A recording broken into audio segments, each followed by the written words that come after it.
Menjelang petang, aku baru terbangun. Kulihat di ponselku telah menunjukkan jam 5 sore. Lilis dan Kokom sudah tak terlihat lagi di situ. Rupanya mereka telah terlebih dahulu bangun. Ternyata cukup lama juga aku tertidur, mungkin sekitar 2 jam. Sekeluarnya dari kamar, kudapati Lilis sedang berbenah membersihkan debu-debu di sekitar kursi dan meja dengan menggunakan kemoceng.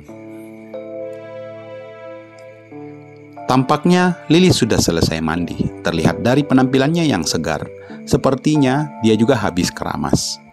"Udah bangun mas, enak tidurnya," tegurnya, sambil mengusap bagian atas televisi dengan kemoceng. "Enak dong, apalagi yang tadi, lebih enak lagi," begitu godaku.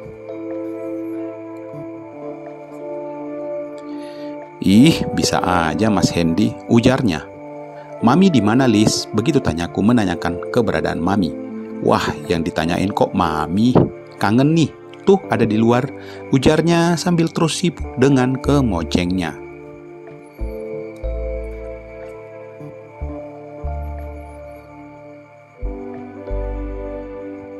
"Ah, enggak, cuma tanya aja," jawabku.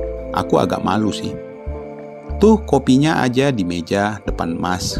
Ayo diminum, keburu dingin," ujarnya. Tak lama kemudian aku duduk di teras depan rumah sambil menikmati kopi dan sebatang rokok.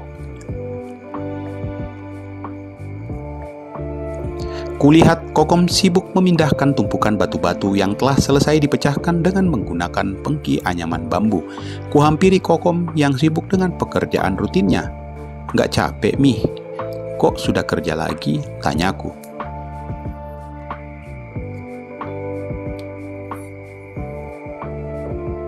"Ya, namanya juga udah kerjaan sehari-hari mas. Ya, capek nggak capek harus dilakonin," jawabnya, sambil meraup tumpukan batu-batu kecil yang telah dipecahkannya. Lalu dimasukkan ke dalam pengki bambu, untuk kemudian dipindahkannya di tempat yang lebih lapang dan esok atau lusa siap diangkut oleh truk.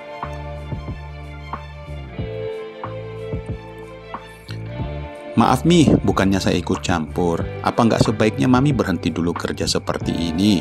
Gak pantas Mi, terlalu berat. Ini sih kerjaan laki-laki," ujarku. "Bukan masalah pantas nggak pantas mas, ini masalah perut. Kalau Mami berhenti kerja seperti ini, bisa-bisa keluarga Mami nggak makan. Hasil empang Abah nggak seberapa, nggak cukup untuk hidup kami," begitu jawabnya. Begini Mi, mulai sekarang saya usahakan seminggu sekali saya datang ke sini, dan tentunya saya akan ngasih uang belanja sama Mami. Bagaimana Mi? Ujarku.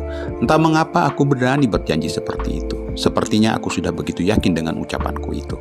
Yakin akan selalu datang ke sini setiap akhir pekan.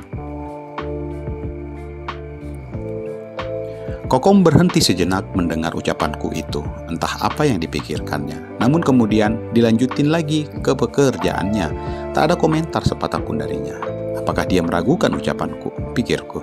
Ku genggam pegelangan tangan Kokom yang masih sibuk meraup batu.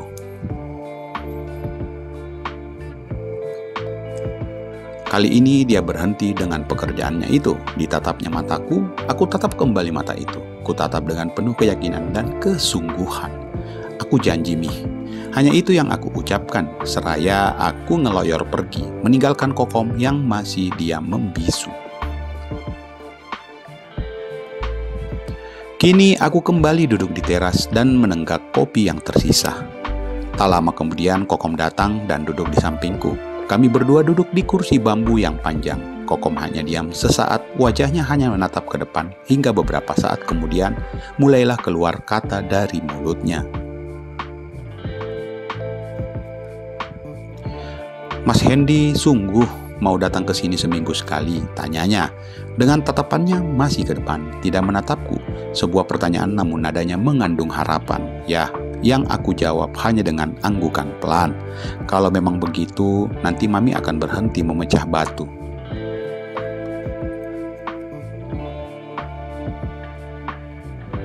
Tapi masih ada sedikit sisa yang harus Mami selesaikan, karena sudah terlanjur di drop.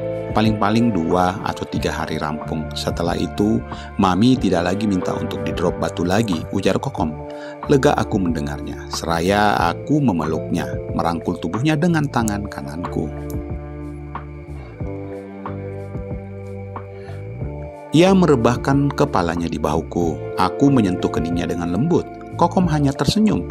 Hingga beberapa lama kami bercengkrama seperti itu, bagaikan sepasang kekasih yang sedang dimabuk asmara. Ternyata Kokom sosok wanita yang hangat. Tidak hanya hangat yang lain, tetapi juga pandai menciptakan suasana romantis. Ya, romantis seperti ini hingga dibuatnya aku terlena. Mas Hendy, sana dulu dah, pi mandi, bau, hihi, ujarnya. Ya, kalau dibantuin sih mau, aku menggodanya. Mau dibantuin? Hihihi, balasnya. Maulah, ayo ajakku. Aku pun berdiri dan kutuntun tangannya. Saat kami melintas di ruang tengah, kulihat Lilis sedang menyapu. Aduh, mesra banget nih, kayak pengantin baru aja. Mau kemana sih? Begitu godanya. Ya, mau kemana-mana dong. Jangan cemburu ya, Lisi, ujar Kokom sambil memelukku.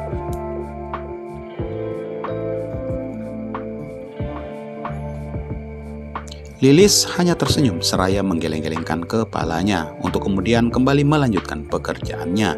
Sebuah kamar mandi yang sederhana dengan bak mandi yang terbuat dari batu bata yang langsung diplester dengan semen, tanpa porselin atau keramik, sementara lantainya menggunakan keramik. Walaupun tampak tidak seragam atau sama lain, sepertinya menggunakan keramik bekas yang didapat dari sumber yang berbeda, kemudian dikumpulkan secara umum cukup bersih. Tidak jorok, karena mungkin memang sering dibersihkan.